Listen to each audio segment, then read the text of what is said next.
I am LEROY Truth. All right, welcome everyone. I am LEROY Truth for LEROY Truth Investigations. And first, let's get this rolling here. And would you put a 1 in the chat if you can hear me clearly? And this is a banger of a show because I have the hottest story in the freedom community, the leader who has exposed this drunken, depraved Judge Holmes from Tulsa, Oklahoma. I have with me in person here today, Ron Durbin, attorney at law from Tulsa, Oklahoma. And the story that he has exposed of this drunken judge is the biggest thing in the community right now. Lackluster has covered it. Here's the Deal has covered it. Accountability for All has covered it. Rogue Nation has covered it. LEROY Truth Now is doing a live. And for the first time, this is the exclusive live debut of Ron Durbin. And so you're not going to want to miss this. So number one, make sure to like this video because there is so much shadow banning going on with First Amendment and government activists right now on this platform. I don't even want to say the name because it will trigger more shadow banning. But please like this video now. Please subscribe to my channel. And once I bring Ron up, I want to make sure you subscribe to his channel as well. Now, before we get started with that, I want to first say hello to a number of people here, Dubwubs and Michael Dolan, Howie, and you're doing some good work, Howie, D, Patty Flanders, Holeshot, Larry Minderlin, Sharon, Big G Audits, and Good Citizen, Frank Pants. And I want to also thank Josh of Accountability for All because he has been creating my thumbnails for this channel. And I know he's going to be doing some work with Ron Durbin as well, of an undisclosed nature at some point in the next weeks, the next months, so forth. News Now Ninja, thank you so much for joining us here. If you would share this also on your channel, News Now, let's get as many people on here as possible. And please subscribe to News Now Ninja. He does awesome work. He's covered a number of my videos, especially the Cold Spring, New York videos with the meanest mayor in America, Kathleen Foley. So let's get right to it. So number one is I want to give you an update on Union City, New Jersey. Union City, New Jersey, I have accidentally come upon what is probably the most allegedly corrupt mayor in the United States of America, Mayor Brian P. Stack. I don't know what the P stands for. If someone can find that out, put it in here. And I have an explosive video coming out Tuesday. And the recap is this. I go there with good guy activism to the city hall. He just says, hey, you know what? Let's go do an audit. And he said, hey, would you be open to going to Union City, New Jersey City Hall? Okay. We both don't know Union City from Adam. We go there, surprise, surprise. They call the police on us, 2 men with cameras documenting our interactions with public servants. However, they have this, I didn't know, who this person was, but this police officer is called. He comes, and his name is Detective George Haber. He asks initially, he's like, hey, what's going on? I tell him I'm simply interacting with people, taking a tour of this beautiful city hall and recording my interactions. He immediately says, and this is not normal, ladies and gentlemen, with most audits that you've seen through the country, he immediately says, oh, you have a First Amendment right to do that. And then the woman who was freaking out at the front desk, she's like, but he won't give me his ID. He won't give me his ID. I have to give an ID. And Detective Haber said he doesn't have to give an ID. He has a First Amendment right to do this. He can't go into private offices, which I wouldn't be doing. And he can't film in a restroom, which God knows that no one should be doing that. And he's fine. He has a right to be here. And he said, please do not keep calling me. He says, please let everyone know, spread the word. I can't keep coming up here. So you would think that Mayor Brian Stack would celebrate him because Detective George Haber made the police department and the city of Union City, New Jersey look wonderful. No good deed goes unpunished in Union City, New Jersey. Bam, bam, bam. He was retaliated against within a very short time, I think within days. He's in the record room. They put him back on the patrol, this good detective. And then all kinds of stuff happens after that. Now, I was done with Union City. I was going on. However, being an investigative journalist with Leroy Truth Investigations channel, I started getting dozens and scores and hundreds, and now it's over 350 phone calls, texts, emails, social media posts of alleged corruption, pay-to-play of Brian Stack, voter intimidation, retaliation. The list goes on and on. Over 350 allegations, and the freaking lazy mainstream media, they've done almost nothing. He's been doing this for over 23 years as both the mayor of Union City and the state senator of Union City, New Jersey, and he happens to be the head of the Judiciary Committee of the New Jersey State Senate. So he's got, listen to this, he's got the executive branch covered as he's mayor. He's got the legislative branch covered as the New Jersey State Senator, and he's got the judicial branch covered as the head of the Judiciary Committee. And by the way, ladies and gentlemen, he ain't a lawyer. And so he has so much power, and until me, he's gone unchecked. So I'm exposing him every day. And lastly, before we move on to Ron, this is huge. I've spoken at 4 different public meetings. I have been physically assaulted at 4 different public meetings. Mayor Stack has private investigators following me, multiple ones. He has private investors who have been looking into me to try to dig up dirt, to try to destroy my credibility. Found nothing, of course. And now I get assaulted. And I was assaulted last month at the city commissioners meeting, and I thought it was a random act. But you know what happened, ladies and gentlemen? This is wild, is I was there filming, and I was talking to a gentleman who was a resident where this meeting took place. He was telling me how corrupt Mayor Brian Stack was. I had full court press with me. He was right next to me filming. I had good guy activism with me. He was in another room filming. As I'm talking, hanging out, this is what happens. Take a look at this. This is super short. And where did they go here, Liberty? I don't know. Here we go. I see it. Super short video, but you're going to see this here. Oh, I heard you like my channel. Oh, by the way, Mayor Stack. You know what I had? I am Leroy Truth of Leroy Truth Investigation. And that's what I had initially. That's all I had of attack and a robbery. As soon as this guy, Justin Mercado, who's the Secretary of the Board of Education, as soon as he attacked and grabbed my phone and wrestled it from my hands, he turned it off. So that's all the video I had. Well, didn't we have backup? Well, full court press was with me, and God bless him, he's awesome. New, very good friend of mine.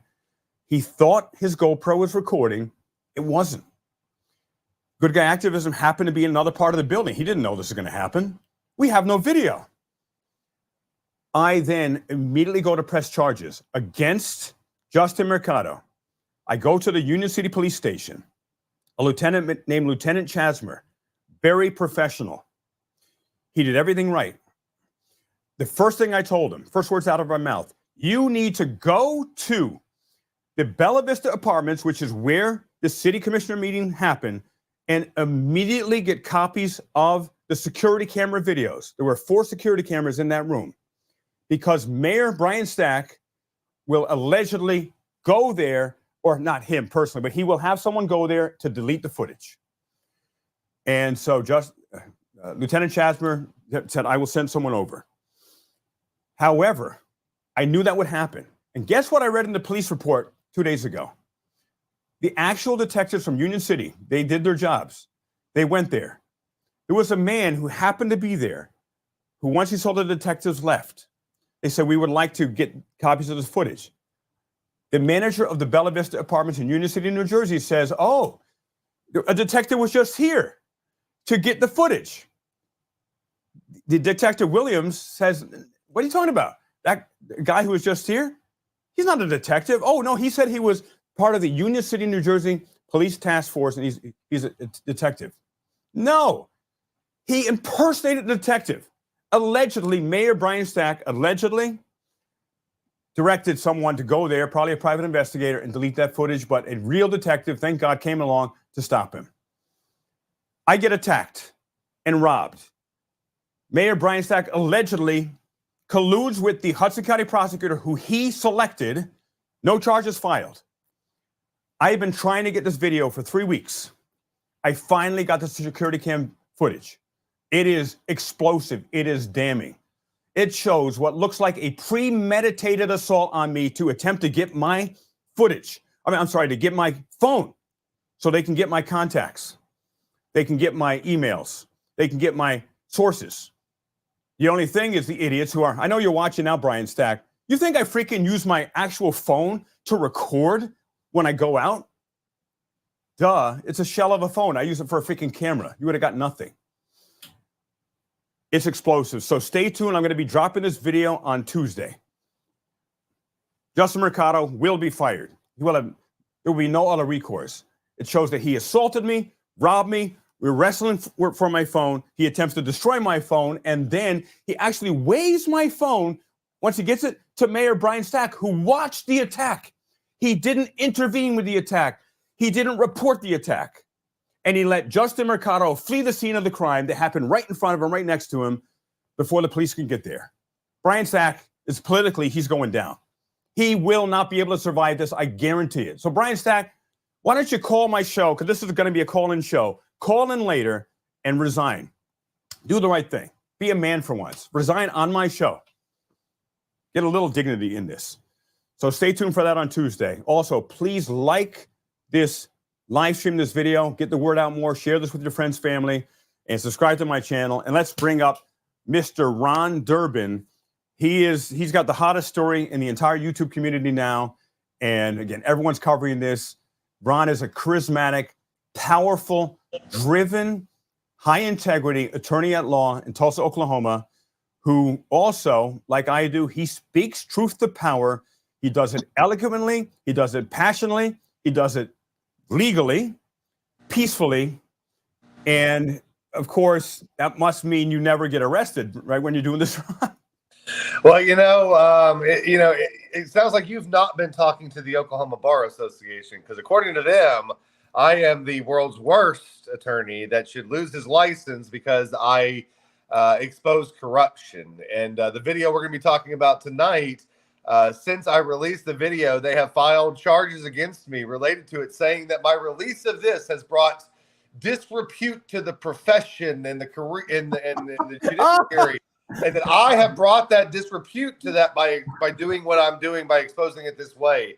You can't make this stuff up. This is real life, and this is what the Oklahoma Bar Association does. They protect felons and criminals and go after the people who explain what kind of felons and criminals they're letting get away with felonies and other crimes. So, right, here's the thing, Ron, is a mantra that I've been saying, which shouldn't be true, but it is rules for thee, not for me. Well, and sure.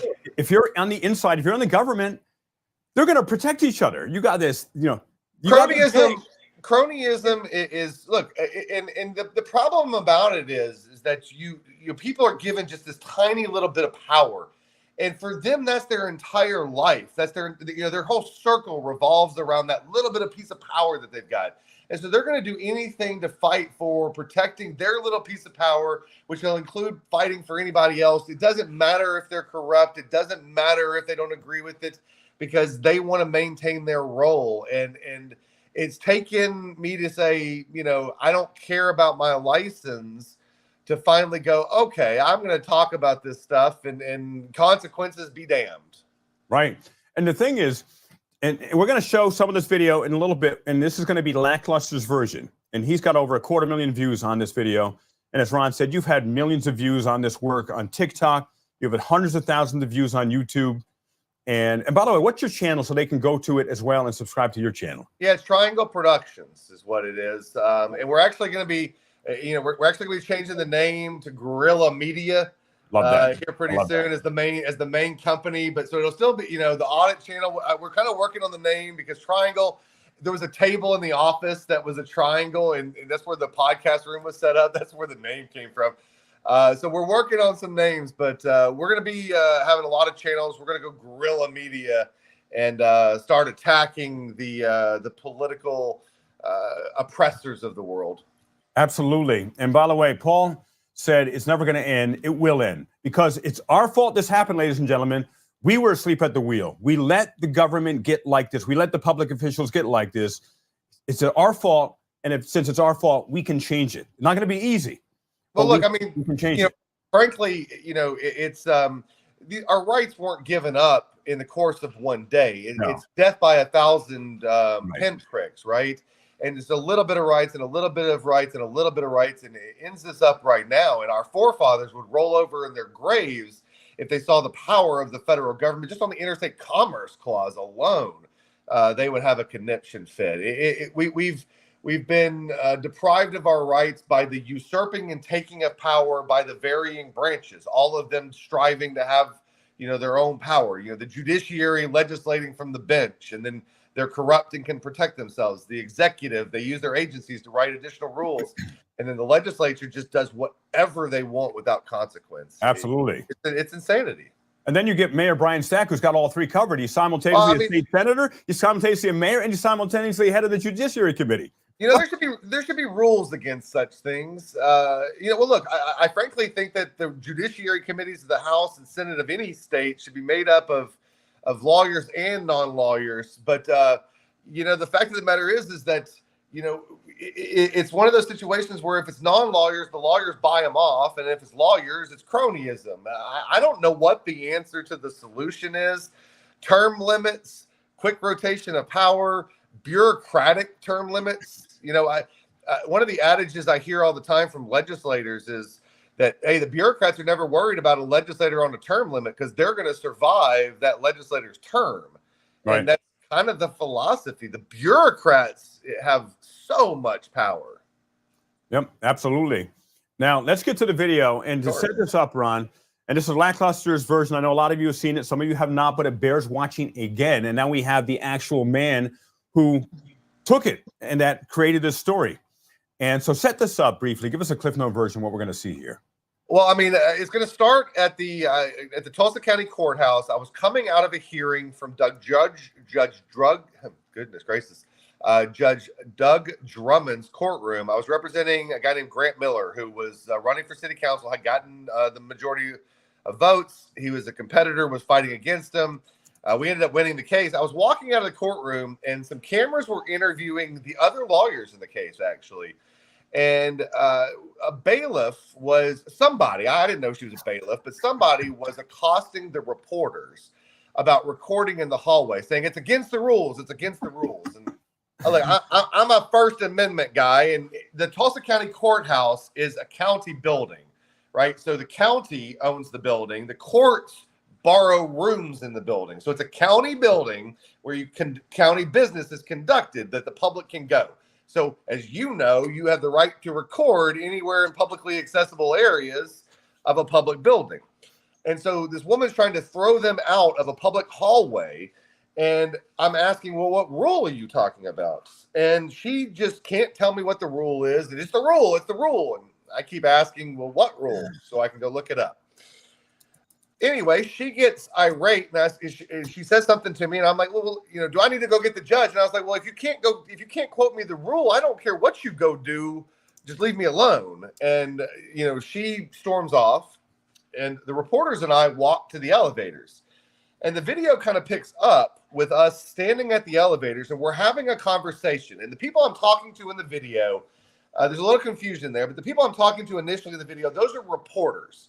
And they're telling me about an imaginary line of the Tulsa County Courthouse that they're not allowed to record past. There's no marking for it. There's no nothing. Now, what I will tell you is subsequent to this meeting, subsequent to that day, I looked up the rules. And sure enough, there are these rules about not recording in publicly accessible areas of the courthouse. Me, in this video of this, being the person that I am, I sent a letter to the presiding judge, Doug Drummond, who you'll see in the video, explaining to him that those rules violated the First Amendment. And I advised that I was going to come over there on a specific day, and I was going to film everywhere that it was publicly accessible. And if they wanted to come out and arrest me, come on out and arrest me. But I would be out there, or they could come out there and tell me under threat of arrest to leave.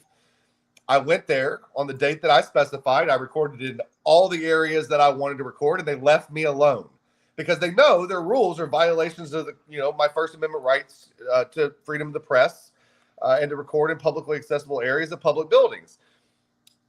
But Judge Holmes, when this is all happening, I'm talking to reporters. Judge Holmes who apparently this bailiff worked for, comes out. And I don't know why I had a premonition, but anytime that conflict occurs these days, I'm just take the phone out and start recording. So I was recording as I'm talking to them, and you can see on the phone. And again, remember, my periphery is what's catching this. I'm not catching what's over there. I'm just kind of holding the phone to that direction while I'm talking this direction. And what it picks up is the bailiff and Judge Holmes kind of come out there and start listening into the conversation. And what you're going to hear is the bailiff start interrupting my conversation with the reporter, in which I say, I'm not speaking to you. I'm not talking to you, ma'am. And that's when Judge Holmes takes over. And you can watch from there kind of what happens. All right. And so we're going to get this started. And I want to welcome again Chuck Bronson and Rashmat and Accountability for All. And Accountability for All, make sure to subscribe to him if you're not. Make sure to check his commentary on Ron Durbin as well. I have Lackluster's here I'm using today, but Accountability for All. Lackluster's done a fantastic job. Accountability for All has done an amazing job with breaking this down. We got some special. We got Accountability for All flying down from Boston next week to do some audits. Oh no! Hey, you wanted it first, Leroy. All right. I thought maybe you want to keep it on the down low. No. Right. Because there's another auditor coming that I've not announced yet. So Accountability for All. I've let people know he's coming down. We're gonna take out the accountability machine and go do a little audits. All right. So you got it here first, exclusive. We got Ron live on Leroy Truth Investigations exclusively, and Accountability for All. And he's awesome. He is one of the smartest, funniest, but not just funny. He's got the goods to back it up. He knows. Oh, absolutely. It's great. And he's awesome. So I can't say enough good things about him. And so let's get to this video, and we're gonna watch. We'll see how much we watch. Again, I know a lot of you have seen it, but it bears retelling. Plus, Ron, stop anytime. Just start talking. I'll stop the video. All right. I'm gonna show my people too. All right. Yeah. And we've got Ron's channel simultaneously simulcasting this live, and he's doing a live on his. So, thanks so much for joining us, everyone. Hope you join my channel and everyone joins his channel. And it's a whole love fest here. So let's get started with this. This complex network of corruption. Confrontational with public officials. Great, she called her bailiff to come bail her out? We responded to a stabbing call. Police found her in a pool of blood. Initially, they thought it was an accident. Welcome back to the Lackluster channel. Ron Durbin is an attorney in Oklahoma and working with the courts over the years has given him a window seat. Stop you quite a bit. You first. Yeah, that's fine. Look, you're here. You're the guy. Just that intro, you've got so much to unpack. And I want people to be realizing this as they're watching this video, because what you have to unpack is that Judge Sharon Holmes was stabbed by her daughter. She's been convicted and pled guilty. Judge Sharon Holmes' daughter stabs her at Judge Holmes' house. Okay. When the police arrive, they are fed a line of BS that it's not a domestic assault and battery. They're told, hey, girls, go somewhere else. They're told that it's something else. And the reason why, and this is what we've got to investigate. One of the officers that allegedly responded is a guy named Marcus Harper. He was a high-up Tulsa police officer, and he shows up at the scene and misdirects the Tulsa Police Department to investigate this as not a domestic assault and battery with a knife, but as a simple accident. Now, Marcus Harper is the wife or the husband of Vanessa Hall Harper, a city councilor for the city of Tulsa, who had me arrested for assault and battery on that security guard who put his hands on me first. Do you start to see the circle of corruption here? Yeah. So, and then as you're watching this, you'll notice that they say the Tulsa Police Department is not happy about this. Well, there's not been any story about the cover-up. Now, I have to add this. Marcus Harper, the one that they're talking about, the Tulsa police officer, he is now currently under multiple felony indictments for destruction and covering up evidence in another case unrelated to this, where they got him on video doing it. And his co-defendant just took a plea in that case. These are the people that we're talking about. And then Judge Holmes stabbed by her daughter, and now that's why she has custody of the 8-year-old or about 8-year-old child that she has custody of, who she's raising at the bar, the Hunt Club. So, and just remember, this is I don't remember how many times we went now, how many times different people went, but more than 10 times, not knowing whether she was going to be there or not. 100% of the time she showed up there. All but twice, the kid was there with her, playing in the booth, playing with patrons while she sits at the bar and does what you're going to see in this video. Every single time. And every time that we have seen her there, that we've seen her leave, she's driving there and she drives to leave and she parks in the exact same spot you're going to watch on the video. Wow. Every time. And I got multiple different people who've been in there and witnessed this and will testify to this. And it's insanity. And that's the cabal. We talk about it and we say, it doesn't really exist, because these conspiracy theories. Well, you know what? It's true. This is all, Ron, you can't make this stuff up. Here's the difference that someone one time said. What's the difference between a conspiracy theory and the truth? About 6 months, or when an actual investigator, we're all journalists, everyone, when investigates something and exposes it. Yep. And so look, I'm going to be looking into, so I want everybody to understand, to be following this story, because this this stabbing, cover up, everything. Look, I'm going to pull at the string of everything that I find, and we're going to expose all the corruption and everywhere this takes us. All those people are going to go down as a result of Judge Holmes not being able to, stop imbibing at the Hunt Club and driving. So, right. And also, before we watch the video, the same with Union City. I will expose the mayor. I will expose the Secretary of the Board of Education, the police chief, Alex Velasquez, Alicia. Let me make a suggestion. Always, this is the easiest way to get a political official. Go request public records, their expense reports. Get their expense reports and go through their itemized expense reports, because people, the number one way a government official pays themselves more money is by reimbursing non-reimbursable expenses through an expense account. Right. Especially somebody that's in a position of power like that, that's the judge, jury, and executioner, right? So go look at his expense account, just like how they're getting the Fulton County DA with her expense reimbursements and her, just go to the money. Always go to the money. And I'm going to do that on Tuesday. And by the way, if you recall, Ron, if you've seen this, or anyone here, put a link to this. I'm going to be doing a story on a judge who shot her boyfriend while he was sleeping in the head, and then attempted to convince him that he shot himself while he was sleeping. He lost his eye, and he wakes up and he's in a lot of pain. He can't see. He's blind, at least in one eye. And she says, "Oh no, you shot yourself when you were sleeping."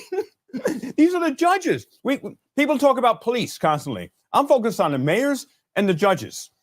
Look, judges take bribes. Judges are bought off. Yeah. The worst thing we ever did was elect judges. I don't know if you have elected judges up there, but elected judges, I mean, not that appointed judges is any better, because cronyism plays in a role there. So, I mean, we need an independent board looking over our judges, because they are the most corrupt. Right. Legislators, there's one out of how many, judges, they can ruin the lives of hundreds or thousands of people. Right. Like that. And there's almost no oversight. You trying to hold a judge accountable, it is almost freaking impossible. Yep. Try to hold the Bar Association accountable. Everything that they do is in secret. Nothing they do is in the light of day, and they don't like to do anything in the light of day. They are so afraid when they brought stuff against me. I'm like, great, let's bring the cameras in. And they're like, they're fighting against the cameras. And I'm like, it says public hearing. A public hearing is open to the public, and if it's open to the public, it's open to the cameras. And I don't have who are we trying to protect? Right. I'm the lawyer. I ain't worried about my reputation. Let's go. Yep, absolutely. So I want to also welcome Long Island Audit, who's here. Thanks for joining us. If you're not, I love his channel. It's an awesome channel. He does an amazing job. I heard that that his daughter might have been impacted by a drunk driver as well. I had a case early on in my career. And in case anybody wants to know why I do this, let me explain. I have driven drunk, all right? I don't know many Americans who've not done that, all right? I have been a moron and done that on multiple occasions. I am a guilty person when it comes to my past acts. Years ago, I did stupid things before Uber came around. And I learned what that was when my daughter was a month old in New York. That was 9 years ago when I learned about Uber. But what I realized is in a case, I represented a family whose 8-month-old child and the 21-year-old husband were killed in a head-on collision on Route 66 in Verdigris, Oklahoma by a guy named Keaton Hanna. He slaughtered them running from the scene of another accident because he was drunk and he didn't want to be accountable for his actions. And he killed that family. And I had to look at that baby dead on a gurney on that metal table. And I had a child that was very young at the time. And that hit me in a way that nothing ever could. And I can still see that child on that gurney, and it burned into my mind. And when I saw what this judge was doing, and I saw that child, look, the judge filing a bar complaint against me, okay, whatever. I'll go back and get you. I figured out exposure being a drunk. I didn't figure out exposure being a drunk driving, and I certainly didn't figure out exposure as a drunk driving with a minor child in the vehicle. This is taking on a whole other level. And the fact that the Tulsa Police Department, when I'm calling begging for help, as you'll see in the video, does nothing and tells me you're going to have to go stand behind the vehicle and then call us when she drives. I thought the better action was to just go film my B-roll in front of the thing and let them realize that they're busted. I thought that worked out better. And you know what? We might have saved that kid's life that night. Might have saved the lives of other people on the road. People want me to be upset or feel bad about what's going on with this woman. I don't. She had her choices. She's made her choices. And one other thing I'll add before you play the video is I got word to her through people that she goes to church with that I would be exposing her that Wednesday. I would be releasing the video of her drinking and driving with her grandchild. And I let one of those people see some of the video, and they did it. I knew what they would go do when I showed them the video, and they did exactly what I thought they would do. They went and showed her and their pastor at the church the video. And what they wanted me to do was cover it up. And I decided that, no, I wasn't going to do that. And that's why I went live that night and said what her name was and what I had, because I wasn't going to cover it up. But what I want to point out in addition to that is, knowing that I was going to expose it Wednesday morning, this video was taken the Tuesday night before, where she's at the same bar with her grandchild, doing shots, sitting at the same bar, doing the same thing. It's a habit of a drunk. It's a problem. She needs help. Yeah. She certainly shouldn't be a judge. No. But why is it that the Bar Association is taking the time to come up with pleadings after me? Why aren't they going and saying, hey, Sharon, what can we do to help this child? Yes. They should be worried about that and everybody else that this woman is endangering on the roads. They should be protecting the child, Ron, protecting all of us. I have profound compassion for people who are alcoholic, people who are drug addicted. My dad was an alcoholic. Yes. It's terrible. We need compassion, but we also need to make sure that we are keeping, them out of situations that can harm us. And well, look, Uber. I mean, here's what makes it inexcusable. Again, Uber. And look, she's clearly got a close enough relationship with her bailiff that her bailiff will come pick her up from the bar. So, if you got that good of a relationship and cronyism in place, have the bailiff come pick you up every day after you get drunk. Just do something. But, let's also remember that every day that we caught her there was between the hours of about 2 o'clock in the afternoon and 5 o'clock in the afternoon. Well, I'm sorry, but last I checked, those are working hours. And she can't be going home and working because she's getting drunk at the bar. So if she is going home and doing work after the fact, she's doing it while drunk. Crazy. So you're right. Wrong. It's just a terrible situation all the way around. And look, she's just one of many judges in Tulsa County that are drunks, of many judges across the state of Oklahoma that are drunks, across the whole country that are drunks. Alcoholism and substance abuse is one of the most abused things amongst my profession. I've seen so many people die from them. Yes. Because the job sucks. We deal with the worst things of the worst people in their worst times of life. It's a terrible job. It's awful. And there needs to be done more to help people in this situation and hold them accountable and hold them to standards. And nobody seems to want to do that, except for they don't like the fact that I'm out here talking to you, Leroy, exposing the truth about the corruption. But you know what happens to us, Ron? People like trying to take my license. Right.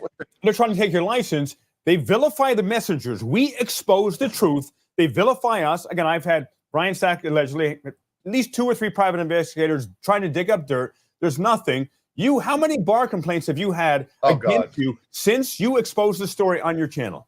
Look, they filed a whole bunch of stuff. I mean, listen, Leroy, one of the reasons why they say I should lose my license is because I did not leave a hearing room after a hearing fast enough. And then that violated the administrative rules on use of a room. Hang on, you can't make this up. It's true. Read it. Leroy, I was having severe chest pain and sweating. I was having a cardiac event. I've had massive heart attacks. I've got a stent. I've got enlarged vessels, coronary artery disease, a whole list of things. I'm on tons of medicine for it. I'm having a cardiac event. People are having to fan me. They call the EMS for me.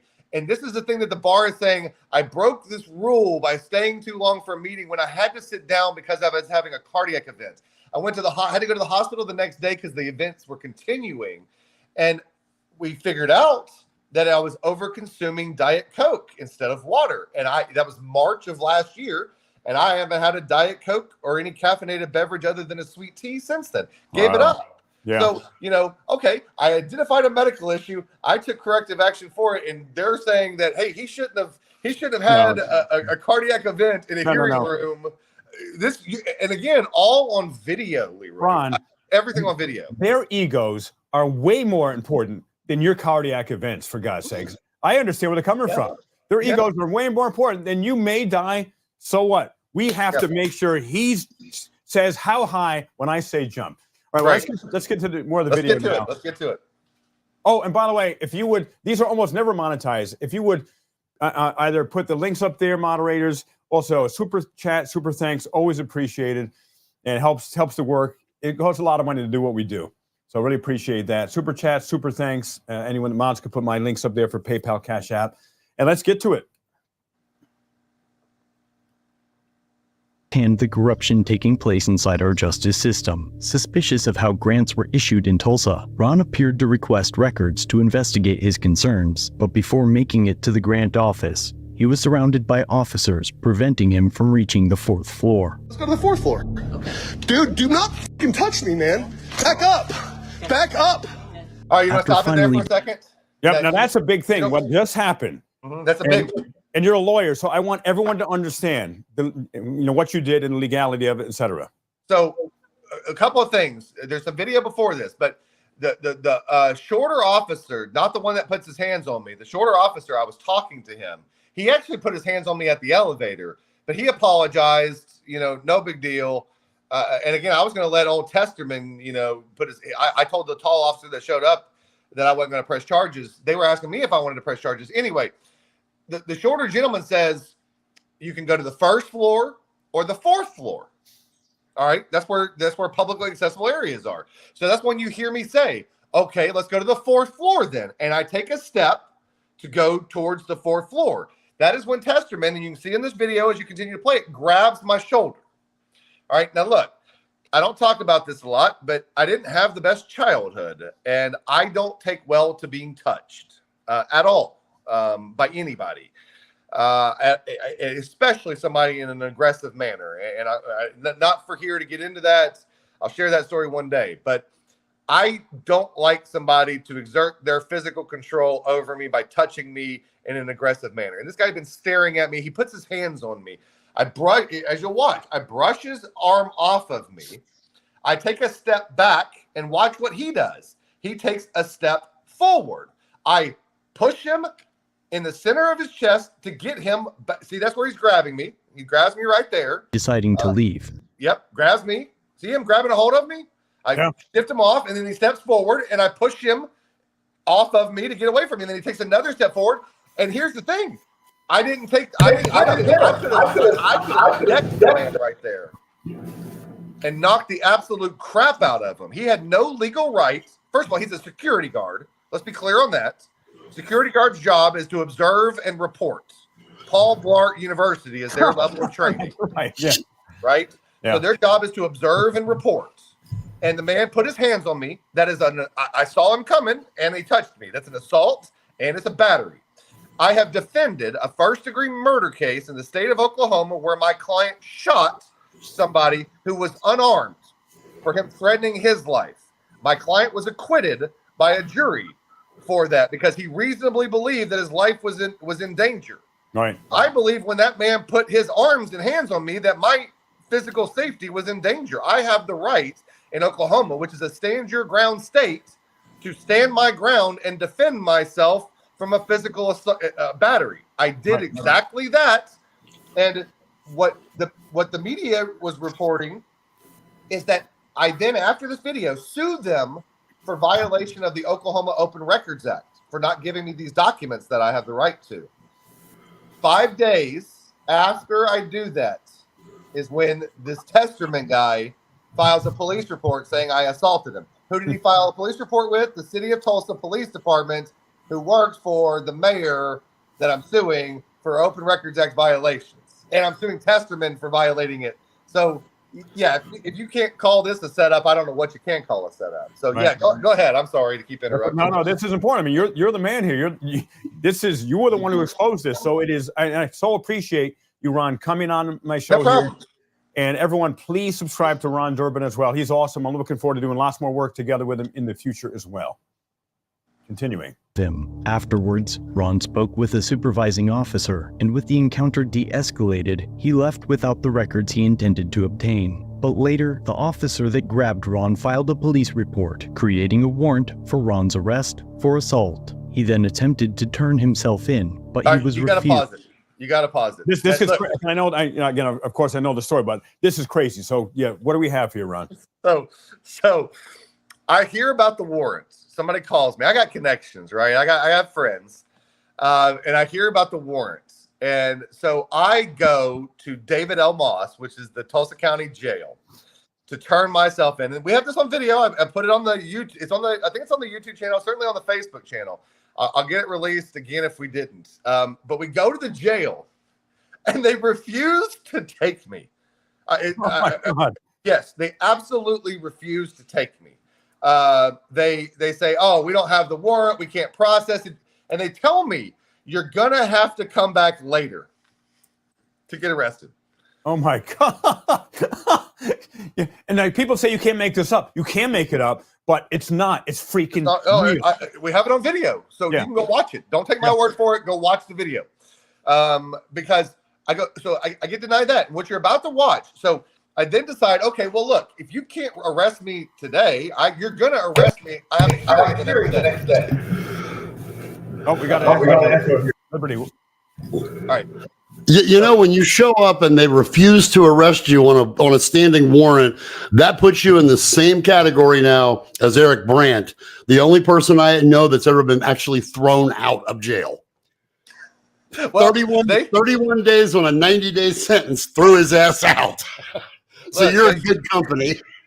So they wouldn't take me. Look, I mean, the last time I went there, the guys at the front desk ran away. I don't know if you've seen that video. I'll talk about that one in a minute. But you know, so they tell me they can't arrest me then. And so I'm like, okay, look, well, I have to go to court the next morning. And the court the next morning was to ask a judge to recuse. That judge is Judge Tracy Pretty. I call her Pretty Corrupt. And she's pretty corrupt because she does favors for the people who donate to her campaign. And she destroyed court orders. And I caught her. I'm suing her for that as well. I literally caught her destroying a court record, caught her altering it, proved it. The Oklahoma Supreme Court doesn't want to hear it, so I'm suing her in Tulsa County District Court, even though she's a judge in that court. Go to figure. Oklahoma Supreme Court won't rule on that issue. Anyway, I then decide, okay, well, they're going to arrest me the next morning at the courthouse. So I decided I'd call a rally and I'll announce that I'm running for mayor because I decided I'm going to run for mayor of Tulsa. Now, I'm debating on changing to run for district attorney instead against Steve Kunzweiler. But the point being, I go there to turn myself in, knowing I'm going to be arrested at the Tulsa County Courthouse. Now, we go to walk inside, and this officer says nobody can go inside except for me. And I say to him, well, I'll wait outside then. And that's when he goes hands-on. And notice, he doesn't say you're under arrest, doesn't say put your hands behind your back. He doesn't say anything. And I want to point out that they hog-tied me. Watch the officer get on my legs and like hog-tie me. And again, I've had 3 heart attacks. I've got major cardiac issues. The minute my blood pressure gets elevated in any way, it feels like my chest is collapsing on itself because my arteries are too large and they do collapse on themselves, which causes restricted blood flow, which causes massive chest pain, which feels like I'm having a heart attack and I'm going to die. Wow. So what you're going to watch is me experiencing that as he spins me around. He, in his own report, says he put me in a shoulder lock. I didn't know what a shoulder lock was, but what he gets me in is this thing, and I don't have anywhere I can go. So as he spins me around, I have nowhere to go but down, and I go down and watch what they do to me. You can watch. Watch this. They pushed him off of me twice, and I grew up playing football. And when somebody is on you and going after you, put center mass. You don't go to the shoulder. You don't go anywhere else. You get him in center mass with your center mass. That's why my hand was in here, and I pushed him off of me like you wouldn't a blocking maneuver to get him away from me after he grabbed a hold of me. It's all set up, so I'm gonna go get myself arrested. Thank you. The very next day, he planned to announce a run for mayor at the courthouse, and upon his arrival, he was arrested. At the door of the courthouse this morning, deputies grabbed him and, in making the arrest, took him to the ground. They didn't have to freaking take you to the ground. Hang on, Leroy. I'm charged with resisting arrest for this. Oh my God. You were posed no threat. You were going to go willingly, and they still acted as if you were a threat. Hey, they said I pulled them to the ground with me. They said I pulled them. I'm charged. I got arrested after this for resisting arrest. I'm fighting that charge too, but I've been charged with resisting arrest for this. And it's like getting the shit beat out of you by a cop when you've done nothing wrong, and then they watch sue you. They hit watch the door hit me, nail me in the head. Oh God, it's right. Standing on me. Yeah. No, but then they sue you because they got blood, like your blood, after beating the shit out of you on their uniform, and then they sue you for it. Yeah. Liberty. Go They ahead. love that. They love that resisting arrest charge now. Yeah. Whether you're resisting or not, they just throw it on there, make things worse. Yep, absolutely. All right, continuing. Durbin says it didn't have to go that way.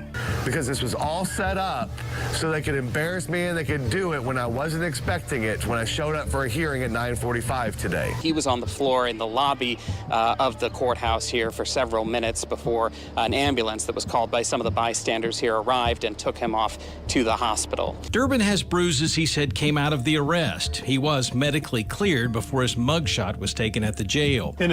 I like your mugshot. As far as mugshots go, that's a pretty good one. You look quite handsome in that one. Well, thank you. So look, they did have to give me because I was having a panic attack. So the ambulance had to give me something. I don't remember what they gave me, but it took medication to finally get me out of like a panic attack. I felt like I was absolutely dying, and I didn't understand why I was being attacked. And frankly, it made me feel like a helpless child again, and it was traumatic. I don't know how else to say it. That was it still is. Like watching it is freaking. I don't watch it normally. It's freaking awful. It was traumatic.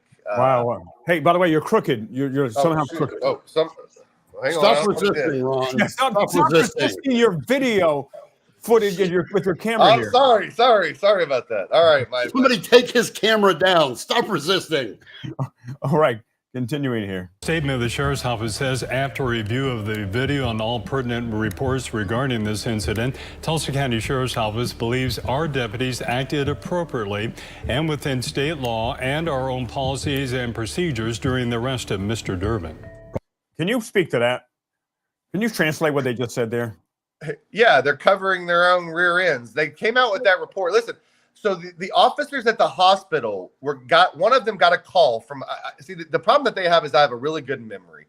And despite the fact that this is traumatic, I still remember things. And one of the officers, of the two officers that were there, got a call from a major. And the major was talking to him about whether he'd watched the video, and they were speaking, and you could hear both sides of the conversation because it was just loud, the phone. And we were in the hospital echo. I could hear everything they were saying. And what they were talking about was passive resistance of arrest. I mean, and whether they could charge me with passive resistance. What the hell? No, I'm not joking.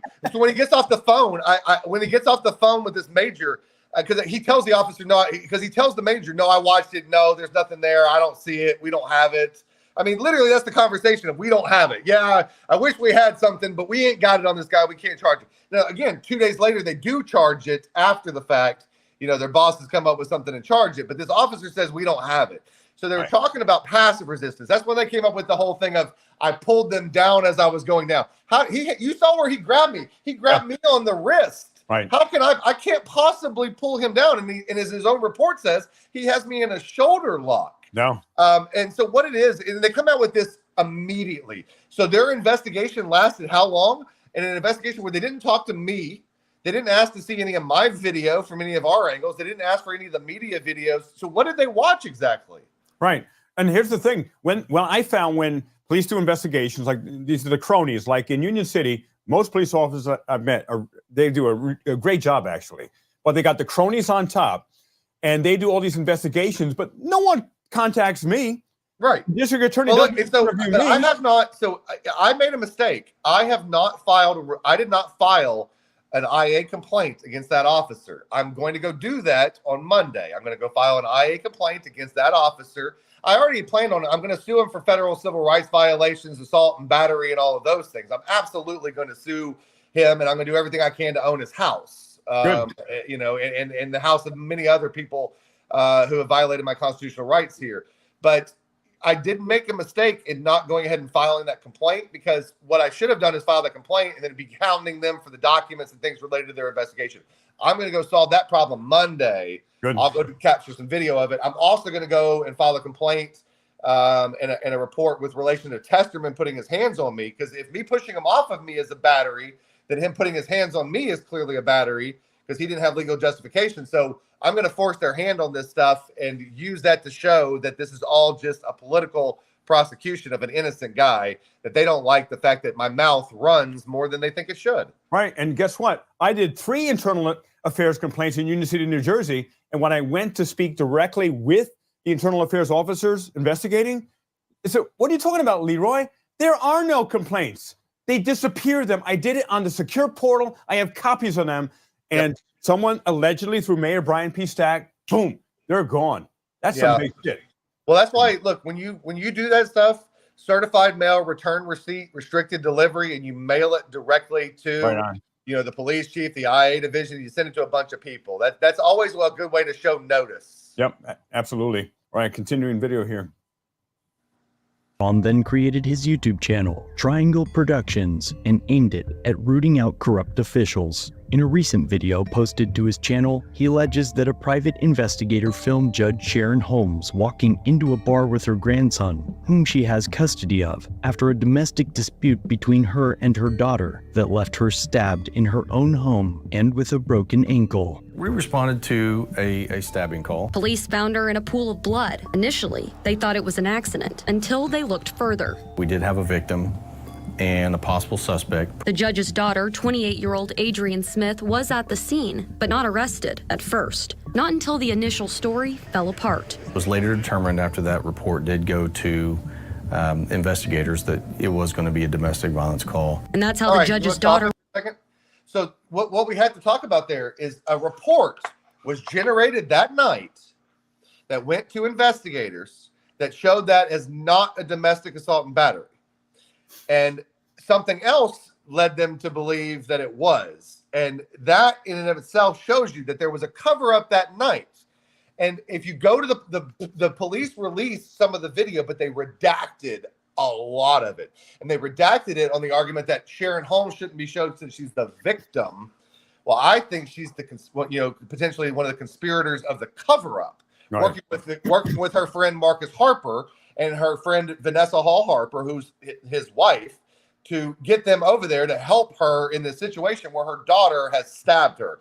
Because but for her, think about it this way, she's conscious, she's got a broken ankle and got a stab wound in the leg. But for her cooperation in this cover-up, there can't be any false belief that it was an accident, because you don't get accidentally stabbed. So Holmes had to be complicit, if logic applies here, in this not being reported as an accident, unless, again, the reporting officer just wrote this up in a way to make it seem like it wasn't what happened when they were there. And the fact of the matter is, we don't know the answer to that, but we know that Holmes has a history of being involved in drunken disputes, which result in domestic violence. We know that about this judge. So let's go ahead. Sorry. Wound up as the suspect in custody.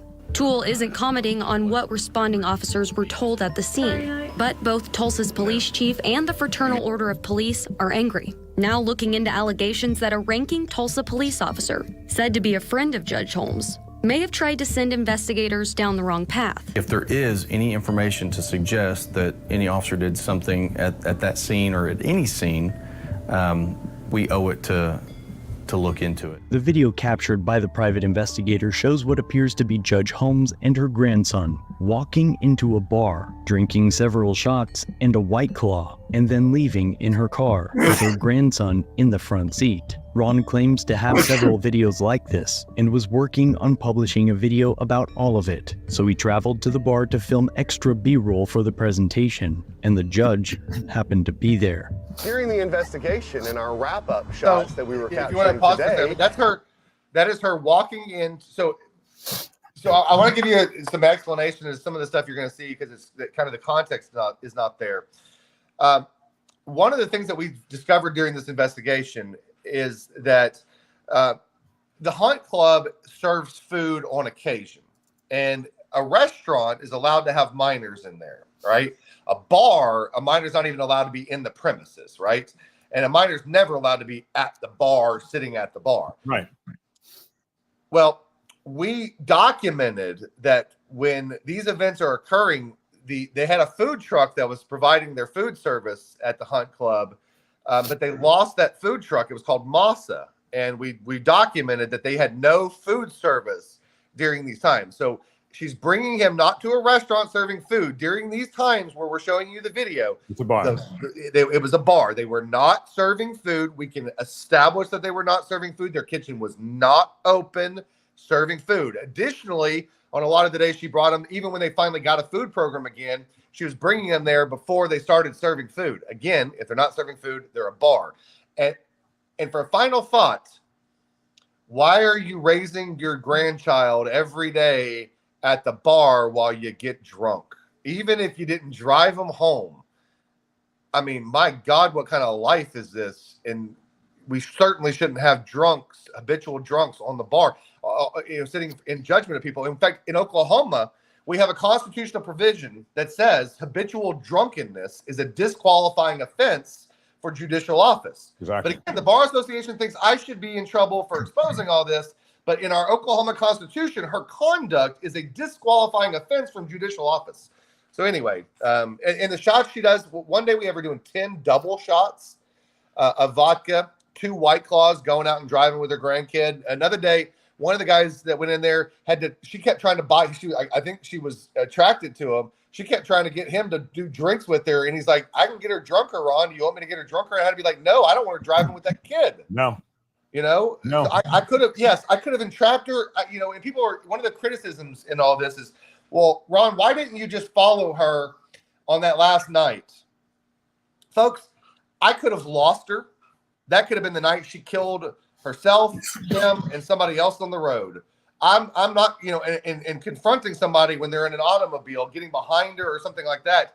I could have been killed. My kids are too important for me to risk my life like that. I figured the best thing to do was expose it. And I figured that with the video evidence and things that the media would take this up, and then she'd be off the bench fairly quickly. In Oklahoma, we just kicked a judge off the bench for texting during a murder trial. She was Facebooking and texting during a murder trial. Nobody said she made an incorrect decision or anything. She was just Facebooking during a murder trial. This is worse. Oh, this is so bad. I mean, I did jury duty one single time. The judge kept falling asleep during testimony. Oh God! I have a video of a judge at the OMMA falling asleep in his bailiff having to like kick him under the table. It's crazy. Crazy. Now we're just going to watch another minute or so. Yeah, go ahead. I'm sorry. Go ahead. Then I'm going to open the phone lines up, and if you would like to ask Ron, attorney at law, Tulsa, Oklahoma, a freedom fighter, a passionate, committed freedom fighter who's willing to risk his life, literally. Not just if someone does something to him, because his body, he's got some medical challenges. But despite that, so if any of you say, oh, man, I can't do it, he's literally putting his life in jeopardy every time he just does this. And so I really appreciate, acknowledge, and celebrate your courage with this. Leroy, my wife is a doctor.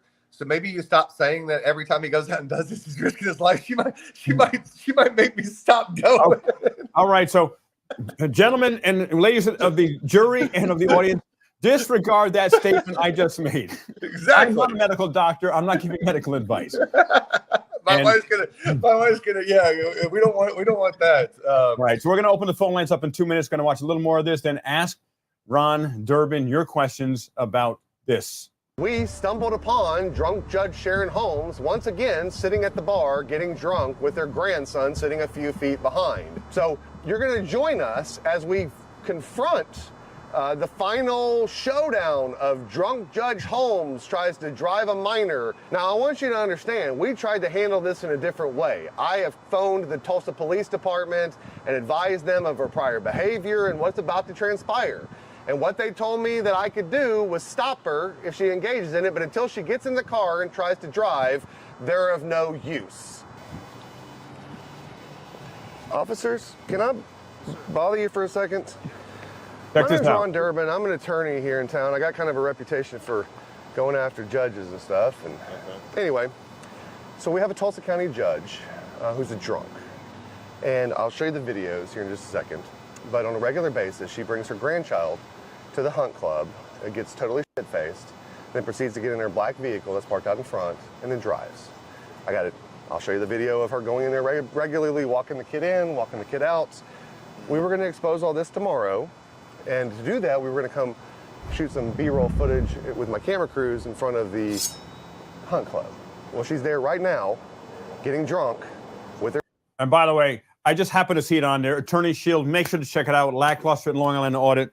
It is a great service, and it's going to be going live, relatively soon. So check it out. I want to add something here while you got it paused. Now, these officers are going to show up all the way later. When I say, "Hey, are you telling them what I told you earlier?" I'm talking again to this officer that I showed the video to, explain this all to. Now, they told me that they were going to get back with me. I go walk after this interaction. I go walk across the corner so I can keep an eye on the hunt club, and they flee the scene. Poof, gone.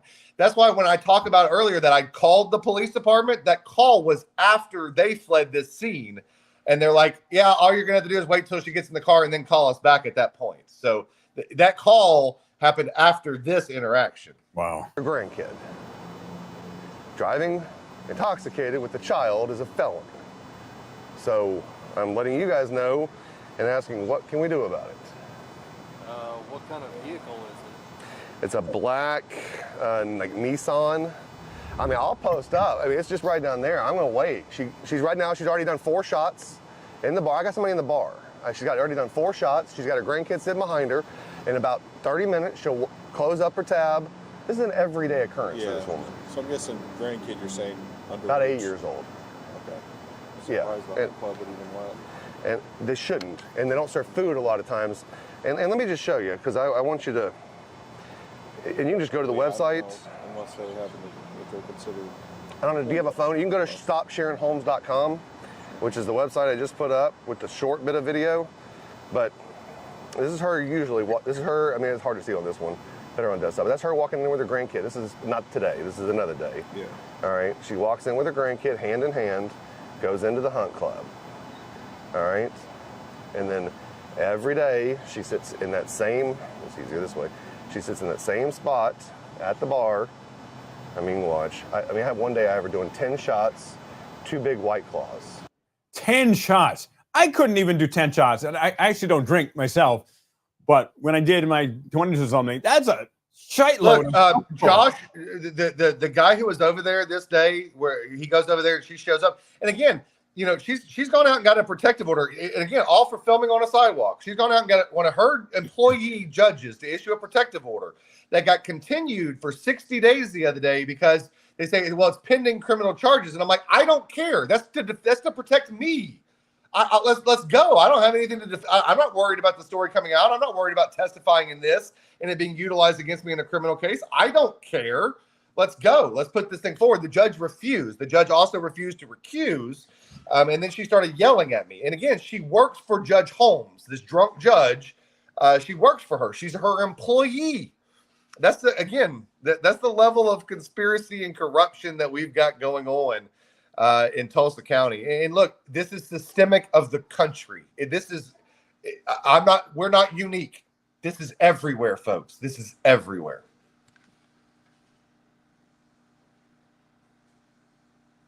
My mic was muted for a minute. And this is the thing, ladies and gentlemen, is people ask, what can you do? Think nationally, act locally. That's what you do. You go to meetings. You can do that. Even they have, a lot of them are on Zoom. You can freaking go from your bedroom, from your living room, from your bathroom, God's sake, so as long as you don't turn your video on. But go. You have to hold the government people accountable. If you complain on Facebook or Twitter or TikTok or Instagram, that does nothing. Right. They don't give a shite. In fact, that's the great pacifier, social media. The mayor. Leroy, sorry to interrupt you, bud, but we put on StopSharingHomes.com, we put complaint forms against the judge for this conduct. And I went ahead and kind of pre-filled it out and let people go ahead and fill it out. I was able to drop off that big stack at the Judicial Complaint Center last Friday. One of the things that I'm committed to doing, given the fact that I went to school for this, and even if they take my law license away until I get a United States Supreme Court case, they can't take away the brain here. And one of the things that we're going to be adding to all of the sites are going to be ways for people to easier file judicial complaints. They're designed to be difficult. They're designed to be difficult because they don't want to investigate them. The judges don't want you filing them. The lawyers don't want you filing legal complaints. And so I'm going to help in all these states do that. I'm going to create Open Record Act request forms or FOIA request forms for all the states. And I'm going to put them on a website. So I'm working on all of that we're going to release as we keep working on this project. Good. And Ron, the Liberty Warrior, and I are working on an online constitutional resource place that we. Yeah. Let's merge it. Happy to help. That's what I want to do. I want to have a place that everybody that wants to fight against the government can go and get access to resources that put them in a power position. Like, for example, in Oklahoma, violation of the Open Records Act or Open Meetings Act carries attorney's fees and costs. And it's not a complicated process to say, hey, do these things and boom, you have it. So now if you find a young, thirsty lawyer, they're going to get paid by the government for violating, not giving you the records you want. And again, by targeting the right areas, we can really get after them by going after where they commit the most corruption, the money. So I've got a question for you, Ron. What about bringing a claim against the bar itself? Because it seems like in every state, the last live show we did, I brought this up. We were talking about it, and we were talking about a particular bar complaint against a particular attorney here in Florida, over 400 pages long. We're talking about getting Baker acted, multiple arrests. I mean, multiple police reports. And the bar could find no probable cause to suspend or remove her license. Well, look, that's what it is. Look, in Oklahoma, they're going after my license for what I'm saying. There were lawyers, Logan Jones, Eric Brown, and Matt Stacy, that set up hundreds of fraudulent businesses related to cannabis in the state of Oklahoma. They're currently under multiple felony indictments for these charges. And of course, anybody's innocent until proven guilty, except for I've seen the fraudulent documents. I reported them to the Bar Association. Do you know what the Bar Association is doing against these guys? Zero, nothing, nada. These guys are still practicing. These guys are still committing frauds. These guys are still taking advantage of people. And they're coming after me for my mouth. And they say that I am a danger to the public welfare. Oh, yeah. Yeah, I mean, we've got to find a way to be able to bring, to show the culpability of the bar itself, because these attorneys out there, they should not be shown as members in good standing when you look them up. If you're thinking about hiring an attorney, if there's somebody that's been Baker acted for a drug overdose. Look, I completely agree with you. And what I'm going to let you know is I believe that the Oklahoma Bar Association is violating my constitutional First Amendment rights to free speech. And that thereby forcing me to be a member to practice law in the state, they're restricting my ability to engage in constitutionally protected First Amendment activities. I am going to be filing in federal court in the Western District of Oklahoma a case against the Oklahoma Bar Association for them coming after me for my political speech and my exercising of the First Amendment. You can expect to see that in the next 20 days. I'll be filing a federal case against them. I don't play around.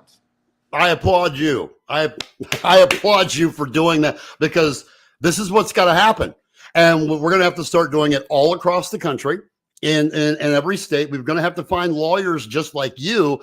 And I mean, we're going to have to find a collective of lawyers like you that are willing to stand up, and that are just, people that are sick of it. Yeah. That are just done with all the BS, done with the judicial BS. These people, they go into court, they see how these judges act day in and day out. And it's okay. You know what? Make your money. And then if that's what you got to do. But when at some point, you got to think about, what am I going to say to Jesus someday? Yeah. Well, look, I make the money. You know what? It feels dirty. It's I know. Dirty. I've got friends that are attorneys that I hear the same thing. It's like they don't want to do it anymore because they feel so dirty being part of the system. I absolutely, I despise what the court systems have become. I grew up as a Matlock watching ideologue. I believed in truth and justice, the American way, the truth and integrity of the courtroom, and the facts coming out, and the jury getting it right for the most part. And I grew up with that belief, and what Oklahoma has done is shatter my hopes and dreams that exists. And what the heart attacks did was make me realize that life's not about the money. It's about the experiences, because as I thought I was dying on any one of the times that I thought I was dying, I didn't for once think, God, I wish I'd have made more money. It was, I wish I'd have done this, or I wish I'd have done that. Yeah. I mean, you got a great point, but we also have to look at this because, you right there in Oklahoma, you're a microcosm, right? Yeah. Let's look at this from a 30,000 foot view. Right now, we have got the 9th, we've got the 7th. We've got these courts that are basically telling their circuits, you don't have to pay any attention to that Supreme Court. Those things that we'll tell you what you can and can't do. Because it seems like none of them have read Article 3. They don't seem to understand their place in the judicial system. But I mean, when we know we're looking at the breakdown, the end of this constitutional republic, this experiment, when we literally have got circuit courts that are telling their circuits, you do not have to listen to the decisions coming out of the Supreme Court. Look at what's going on in Hawaii right now. Right. Essentially saying that Bruin, who cares? Here, I want to pause there a minute. I got some callers that have been waiting here. Go ahead. And let's get rolling with the caller. So first caller, what's your name and what are you calling about? Yeah, this is Grant Miller. I'm a city councilor there in Tulsa, Oklahoma. Grant Miller! Grant is on the line. Miller! Hey, I know this guy. And Ron is happy. All right, go ahead, Grant.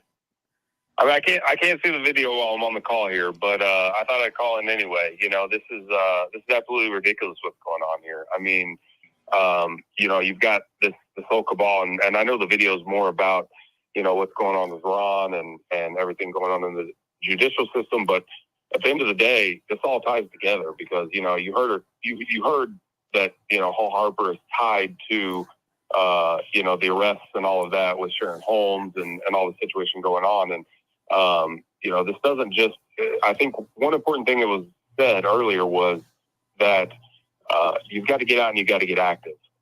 You got to get people who are not part of this system. And I think that's a really important point that was made. You got to get out there. You got to get active. Local politics and requesting these open records acts and making sure that you're holding your government accountable. That's the thing that I ran on. Ron represented me in my case, and that's how we met. And ultimately, at the end of the day, holding people accountable and holding your local government accountable is the most important thing people can do. People get apathetic about local government because you get tied up with these federal and state issues. But what really is important and what really counts and what really affects you on a daily basis is local government, and that is making sure that there's transparency, that you ask the questions, that you request the reports, that you pay attention to what they're spending your money on. And I just can't emphasize that enough. I thought it was important for me to get on here and at least say that. Grant, I'm so happy you're on here, and I appreciate you because there are some good people in politics. They're not the majority, but they exist, and it's important we celebrate them, that we also give them the exposure that they need.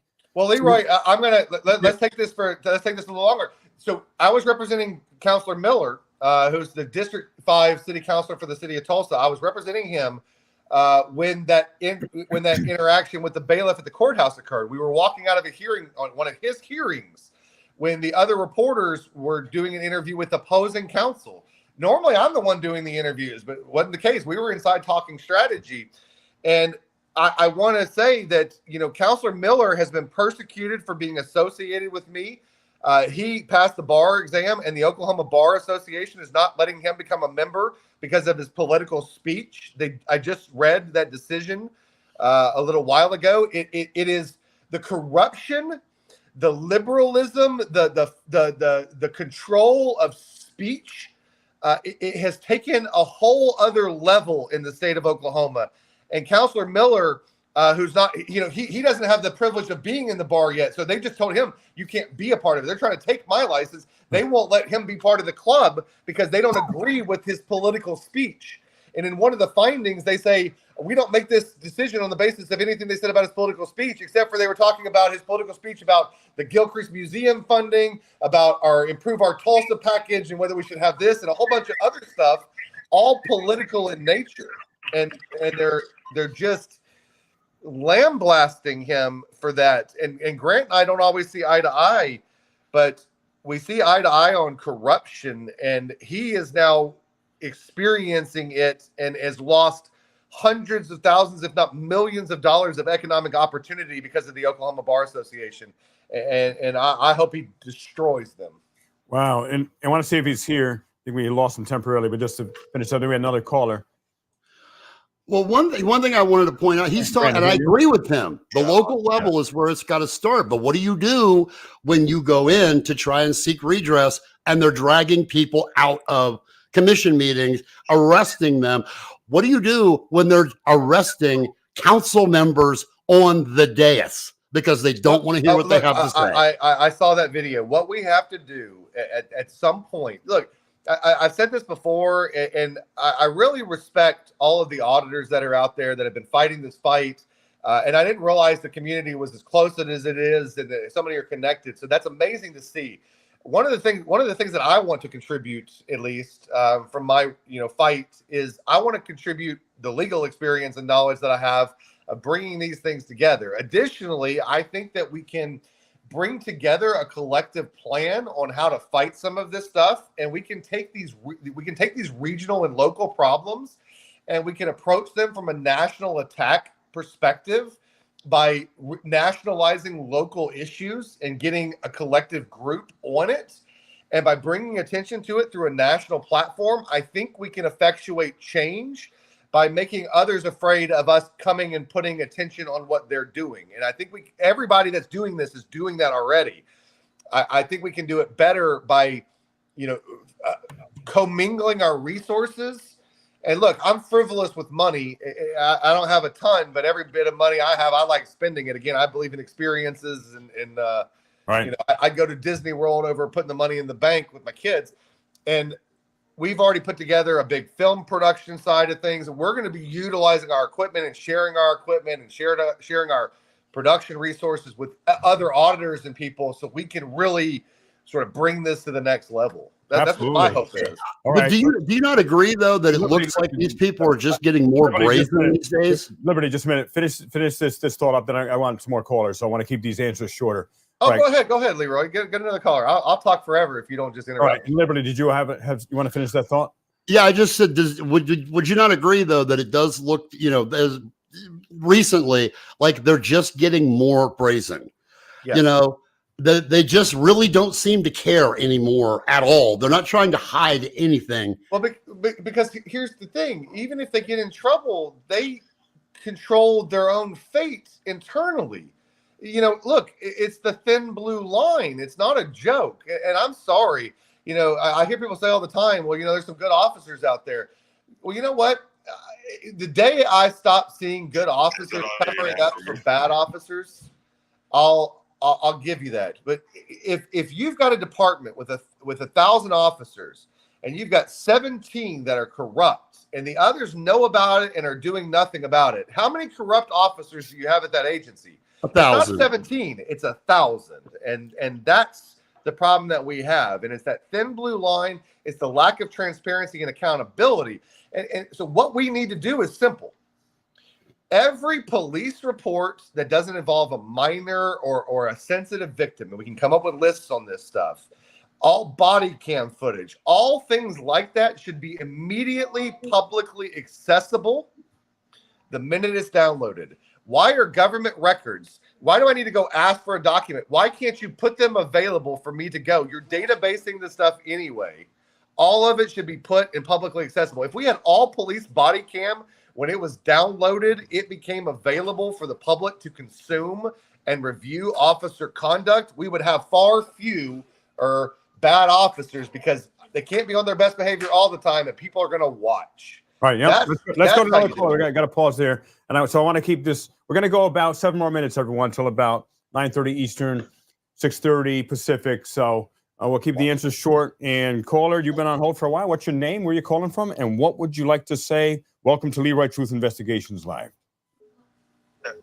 Yeah, you got the same caller, so I didn't have anything else to say. I would reemphasize just the importance of getting involved in local government. This kind of fight is really important for everybody. Again, this is Councilor Miller. I'll let you go on to another caller, but I think that we got to keep pushing for local transparency. We got to keep pushing for accountability for our local government, and I just can't stress. Okay. Amen. All right. And continue. Next caller. I didn't mean to. If you hear that, I didn't mean to cut you off. My finger hit the button too soon. However, we have Jose from Union City on now. Jose. Hey, Jose. Oh, before you go, Jose. Jose, everyone. He's the first whistleblower in Union City, New Jersey, who had the courage, the balls to come forward and speak up against Mayor Brian Stack on his personal experience of voter intimidation personally. That he got a phone call from Mayor Brian Stack. So welcome to the show, Jose. Good afternoon, Leroy. Good evening. I was listening to the gentleman speaking on the topic of with the corruption and stuff like that.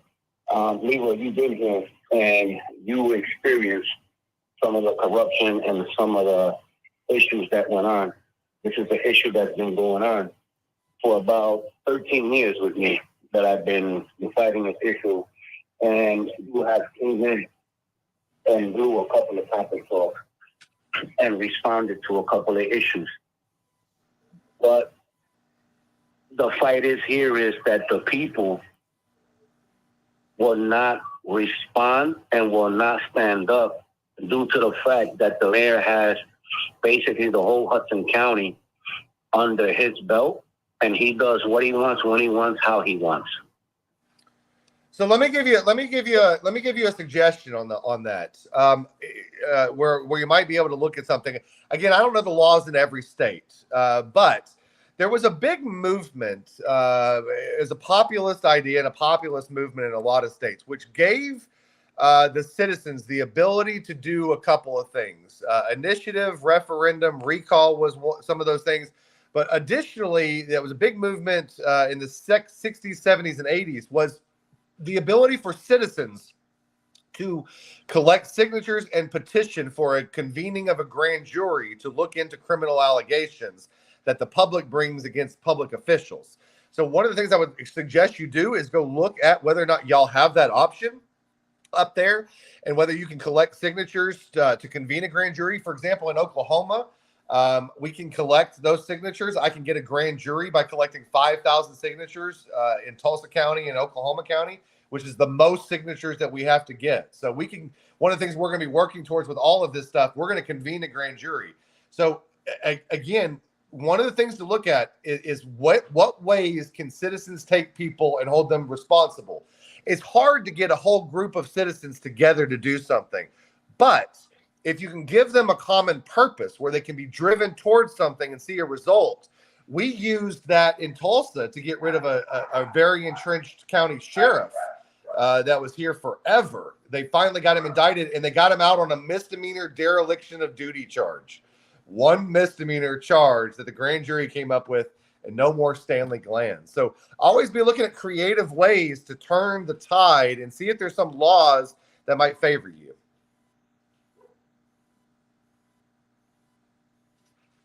Thanks, y'all, for still watching this. Leroy, I think your mic is muted again. There we go. It was muted. Jose, thank you for calling in. You set the bar for everybody. There's more people coming forward and willing to be on camera because of Jose from Union City, New Jersey, DPW worker there. So thanks for calling, Jose, and I got to move to the next caller. All right, and you've been waiting for a while. Can you hear me? Hello, yeah, hi. All right, welcome to the show. What would you like to say? What's your name? And go ahead. Hi, my name's Wallace. I don't have these problems where I live. I live in a pretty tame area.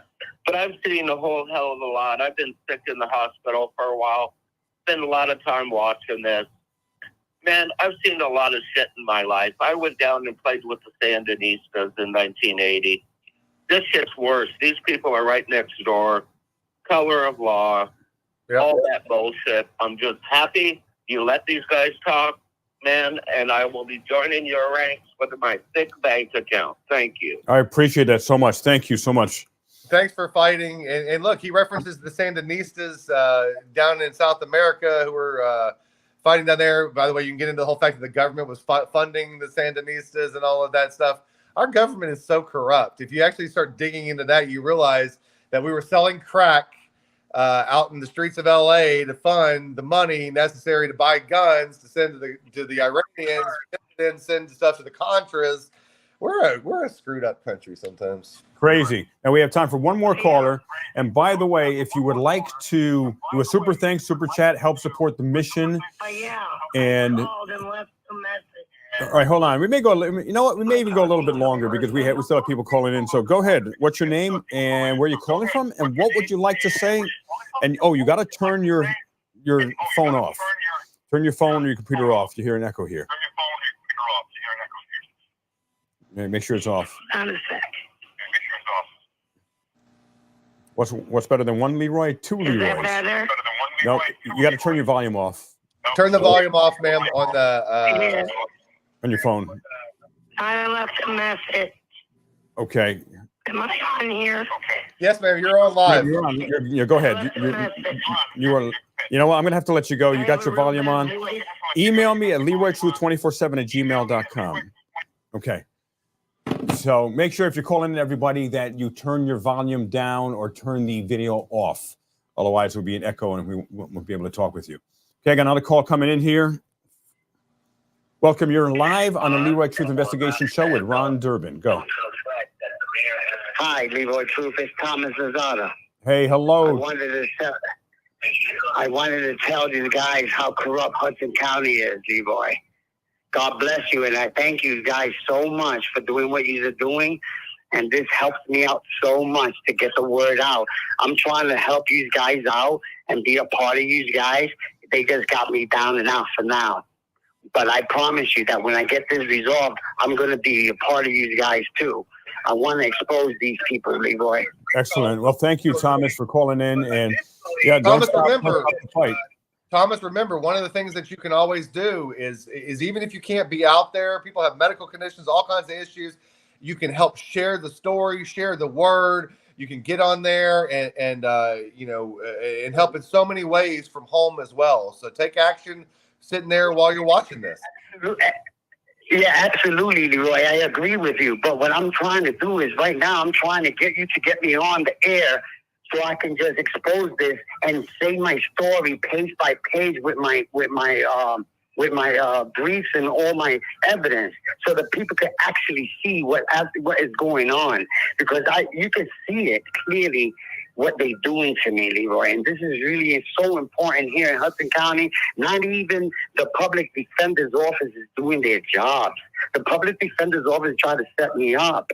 All right, so, they're doing it so let's continue. In Hudson County. Yeah, Thomas, you're right on. It's Hudson County, New Jersey, everyone. Let's continue. We'll talk offline, and we'll see what we can arrange to get you on here. All right? Okay. God bless you, Leroy, and I'll call you soon, man. We got to do this, Leroy, man, in Jesus' name. Thank you, and God bless you, man. God bless you, too. Thank you. All right, we got more people wanting to call in. Someone just called, and they missed it there. They just called and hang up.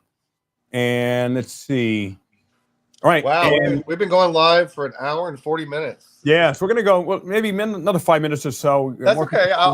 This reminds me of the old days when I was like, when 788, which was the state question to pass medical marijuana in the state of Oklahoma, first passed. It was long hours of lives, and oh man, it was crazy. I don't mind. I don't mind. Right. I have I'm ADHD. I work Excellent. All right, we got another caller here. What's your name? Where you calling from? And make sure to turn your volume off, otherwise we can't have you on. Turn it off. I hear myself in the background. Okay, is it off? I gotta figure it out. It says it's muted. Check 1, 2. You're good. Okay, go. Oh no, it's not. It's still there. Turn the volume down. Speakerphone. Maybe that's why you can hear me. Okay, go ahead. But I can't hear you now. Okay, call back. All right, we had someone here who missed a call. I'm going to call them back briefly here. And they were on hold for a while. And there's a number there, everyone. Call live with Ron Durbin, Leroy Truth. Claudette, thank you so much. And if anyone would like to do Super Chat, super thanks, much appreciated. Hello? All right, you had just called a minute ago, and I missed your call, so I wanted to give you a call back. This is Leroy Truth, Leroy Truth Investigations. Go ahead. Thank you, Leroy. I'm a fan of yours, and I live in Manhattan. I'm Sharon. Sharon, hello. Nice to meet you. And you too. And I'm going through a lot of, problems with being harassed by the government of the United States because I told the truth. And I just want to let you know that you're an inspiration to me, and I love watching your show. And that's all I have to say. I'm in Manhattan, New York. Wow, I so appreciate your support, Sharon, and thank you. You're a true patriot, and make sure to join the Army of Freedom. And you can go to thearmyoffreedom.com, and I'll have an email list for everyone here. Join the armyoffreedom.com. We will have strategy points every single week of specific politicians, what to say, who to contact. Make it super simple for you. Sharon, I appreciate you. God bless you. And thanks for your support. Okay. Thank you very much, Leroy. Okay. Bye now. Bye. All right. So many good people in this world, and so many people that, without this support and without realizing, Ron, that they're not the silent minority. They've been the silent majority because, as I've said many times, as Martin Luther King has said, the problem is not that we are outnumbered. The problem is that we are out-organized. And we're organizing. Ron, myself, and by the way, people have been asking me, who the heck is Liberty Warrior? He's my executive producer, and he's also my video editor. And he is a professional in broadcasting. I think he even won an Emmy at some point. Knows his stuff, knows the Constitution, teaches the Constitution as well, all the way back to the Magna Carta. I go beyond that. I start in 1014, my brother. Okay, that's good. You got over 1,000 years of history that Liberty teaches. So I want to say, on air, Liberty, thank you so much for everything you do. I really, really appreciate you. And he's helping to bring my channel to a whole new level, and really, really appreciate it. So thank you. Well, my motto is, and the way I teach my classes are, we have to know who we were to know who we are. And we have to understand that everything we're looking at today, when we're watching the news, when we're looking at everything going on around us, and we think that this is all brand new, this is all new stuff. No, that people were fighting against this in 1100 when the 1100 Charter of Liberties was written. In 1215 when the Magna Carta was drafted. Why? Because people had been, their rights had been taken away and they had enough. These kings that signed these documents, that were restoring these liberties that had been taken, they weren't doing it out of the goodness of their heart. They were basically doing it because they had a sword at their throat. Many of them, even after they signed these documents, and they still basically, that sword did its job because they didn't. And there's a lot of really bold history there to get a grasp on. And I tell people, the problems that we face today, the only difference between us and someone in, let's say, 1200 is the way it's communicated. Because what we see going on in the world today, we can communicate instantaneously, and there's so much history out there that is just been taught wrong. The idea of, that there was no representation in Parliament, taxation without representation. Okay, it's not like we didn't have a member of Parliament. The problem was it took them 6 months to get from here to there. And by the time that they got to Parliament with something from the colonies, it had already been decided by the rest of Parliament. Okay, get on a ship, come back. Oh, well, what do you want now? Okay, let me get on the ship and go back to London. That's where the no representation came from. And people need, again, we must understand our history, and we must understand that we have been lied to about the lion's share of American history by the school system. And it is our obligation, and I say that very firmly, obligation to take it upon ourselves to learn the truth. We've got to study and, form study groups. If you got somebody in your community, or somebody locally that really knows this stuff, get together in study groups. Absolutely. Yep. And start teaching one another. Start getting into the nitty-gritty of our history to understand who was Samuel Adams. Go read Samuel Adams' paper from 1773, The Rights of Colonists. And you'll start to get a really good understanding of where were the colonists headed in 1773.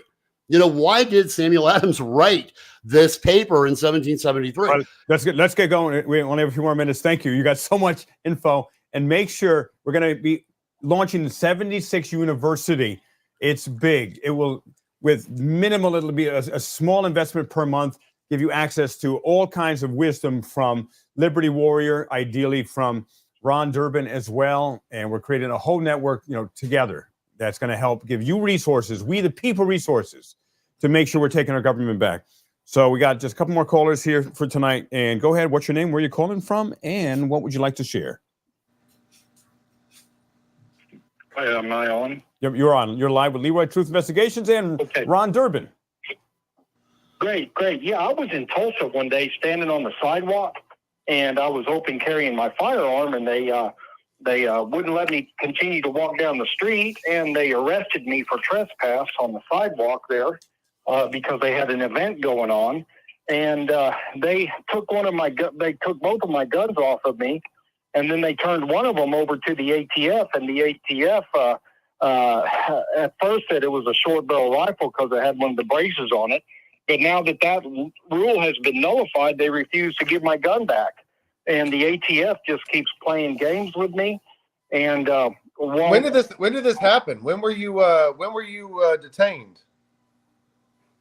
It was they've had the gun for a little over 3 years before the brace rule even went into effect. Yeah, and then when the brace rule came in, they refused to return it because of the brace rule.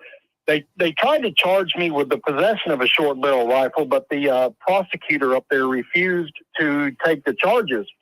So they were supposed to return my rifle, and the federal prosecutor up there said they're fine with me getting it back. And actually the ATF agent in the field office up there was okay with me getting it back, but they're just not giving it back. And yeah, well, you're going to have to, unfortunately with bureaucracy, you're just going to have to keep fighting that fight.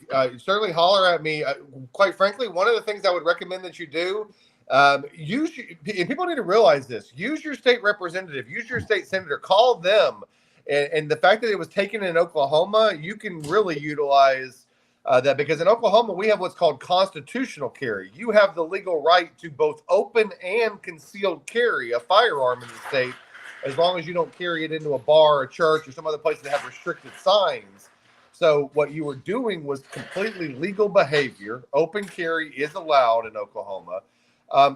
And what I would add to that is, why I asked when did it occur in Oklahoma, in federal court, a 1983 action. So it's an action for violation of your civil rights, an illegal detention, stopping you for not committing a crime and illegally detaining you is a violation of your constitutional civil rights. And that's a 1983 claim.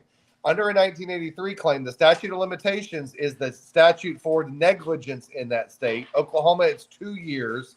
So unfortunately, you can't bring a claim for the unconstitutional stop. You're going to have to keep fighting for the gun, though. And I would call out some state representatives and stuff and see if they can't help you out. Excellent.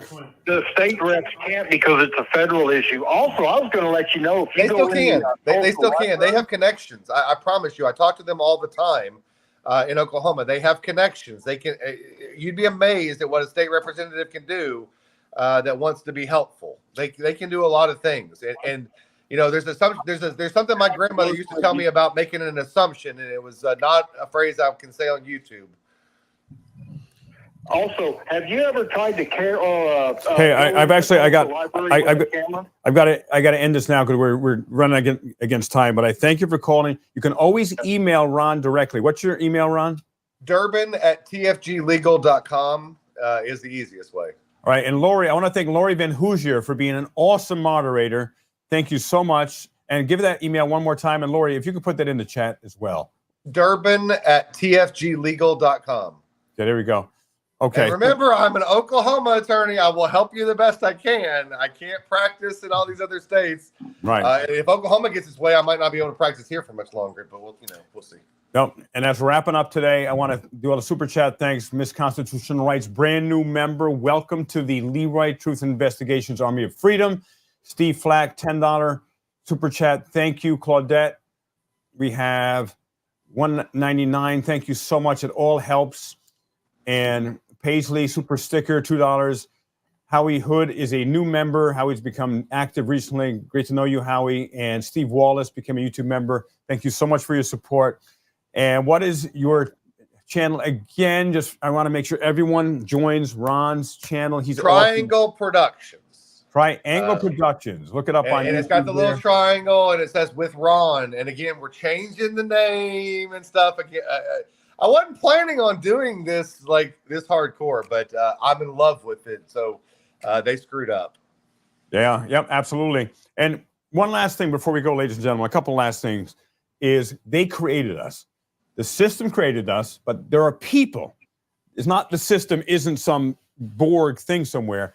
People in the system created us. It was an action taken against us or actions that caused us to rise up and say, no freaking way. I'm going to stop this. I don't accept this. And I'm going to take action and keep taking action and expose this until it's done, until accountability is held and we change things. And before my last outro, what would you like to share, Ron, before we go? I mean, just stay tuned. There's going to be a lot more to this. I'm a very public and open person, so I'm going to share this journey and this fight along the way. I film everything these days. So we're going to keep sharing it. And we just ask that people go over to Triangle Productions, watch and follow, help share the message, and help support us that way. Someone texted me, Ron, and they asked if they could have one single piece of advice, what would it be? And I mean, there's so many, but one is that I'm going to give, and I want you to give one too, is always record your interactions with every government official, public servant. You never know when something's going to happen, and it will happen when you least expect it, and you're not recording. So, I mean, the biggest. So there's a couple of things that I'll say. Adding to your recording thing, and you mentioned that he was watching earlier, and I saw this on one of his shows, and I thought it was hilarious. I laughed at it. Long Island Audit, he says this. He's like, "I'm never using another GoPro again." No, don't use GoPros. No. If you're gonna go be a First Amendment auditor, you are better using your phone. Yeah, GoPros overheat. Get a backup phone. Like I've got a secondary phone that I stream from and a personal phone. I mean, we've got the Sony FX3, this Canon C2. We got a whole slew of cinema cameras that we're using for this stuff. I've gotten sophisticated. There's the DJI. If you want to go do audits, the DJI Pocket 3 with the auto track is amazing. It's Check incredible. that out. Absolutely. It's $600, $700, but it is amazing. Get one of those. But look, here's what I'd leave it at. And this is just a general thing. It doesn't really go with just auditing. It goes with the number one problem that I see with clients and everybody. Folks, it's easy. As humans, we are fight or flight. We like to avoid pain, and we will prolong things doing. That's why we procrastinate, not doing things we want to do, etc. The biggest thing I can tell people to do is not bury their head in the sand. If you've got a problem, if the government's coming after you, deal with it head on. Don't hope it's going to go away if you ignore it. Go, how can I be proactive and deal with this? It's me versus the government, but you have things in the law that protect you. Use those things to start investigating those officials, expose what they're doing, attend meetings. Those kind of things really do help. And if you are going to go after them, just remember, that you better be right. Because as I always say to clients, you can beat the rap, but you can't beat the ride. And if the government wants you to go to jail, you're going to go. Yeah. And you're going to go through the process. So just decide, I'm ready for this, and be ready for it, because they will come after you just like they're coming after all of us. Right. Just be resolved in it and stand firm. Yep. It's part of the journey.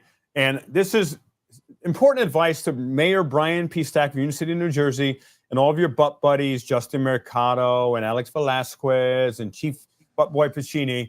I don't bring my personal phone with me whenever I speak at meetings or whenever I'm recording.